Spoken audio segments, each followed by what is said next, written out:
बांग्लादेश इस वक्त पहले ही कई सियासी आफतों से घिरा हुआ है और एक नई आफत बांग्लादेश पर आन पड़ी है।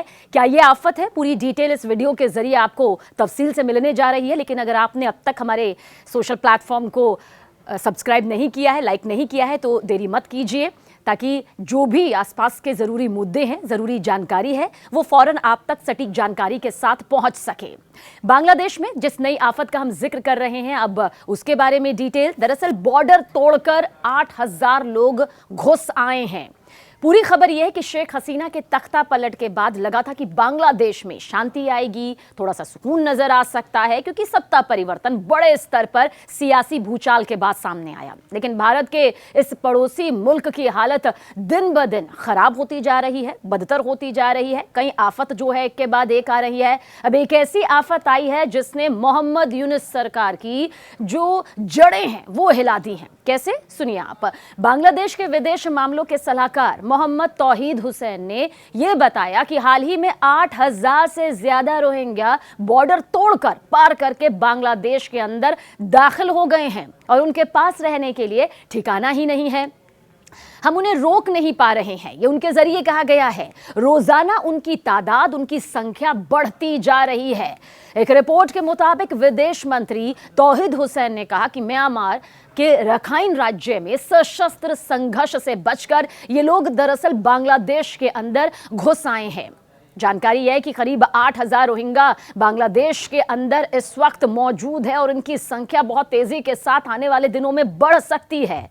यह भी कहा गया कि हम अगले 2 से 3 दिनों में कैबिनेट में इस बारे में गंभीर चर्चा करने वाले हैं और हमने तय किया है कि इन्हें शरण नहीं दी जाएगी। लेकिन इन्हें कब तक रहने दिया जाए या इन्हें कैसे यहां से बाहर निकाला जाए, कोई और ठिकाना यहां पर हो, इस पर चर्चा की जाएगी। बांग्लादेश में शरण नहीं दे सकते हैं। दरअसल तौहीद हुसैन ने कहा कि म्यांमार में सताए गए इन लोगों के प्रति हमारी सहानुभूति है, लेकिन हमारे पास इतनी क्षमता नहीं है कि हम इन्हें अपने यहां पर शरण दे सके, इनका पालन पोषण कर पाएं।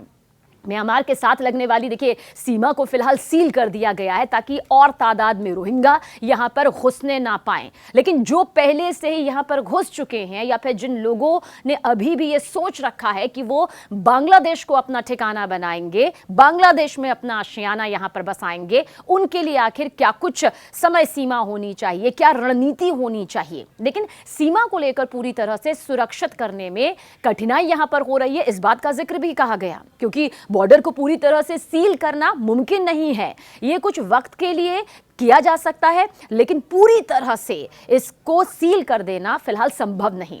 फिर हम रोहिंग्या को रोकने की कोशिश कर रहे हैं, यह भी उनके जरिए कहा गया, और अगले 2 दिन में यह तय कर लेंगे कि इस मामले से आखिर निपटा जाए तो कैसे निपटा जाए।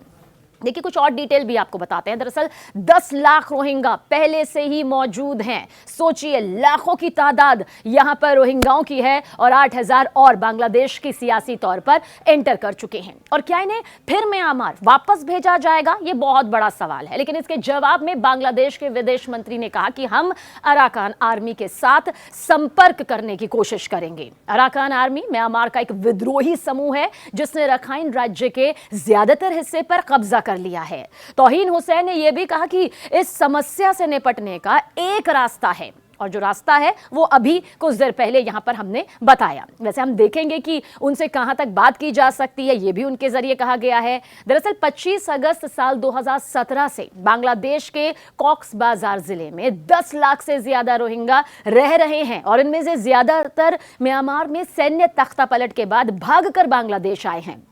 पिछले 7 साल का जिक्र करें तो एक भी रोहिंग्या वापस घर नहीं गया है। बांग्लादेश को ही अपना ठिकाना यहां पर बना लिया गया और अब बांग्लादेश की सरकार के सामने यह बहुत बड़ी मुसीबत भी है, चुनौती भी है कि पहले से ही आर्थिक तौर पर, राजनीतिक तौर पर, सामाजिक तौर पर, धार्मिक तौर पर बांग्लादेश चौतरफा मुसीबतों से घिरा हुआ है। ऐसे में बढ़ती रोहिंग्याओं की तादाद से निपटा जाए तो कैसे निपटा जाए?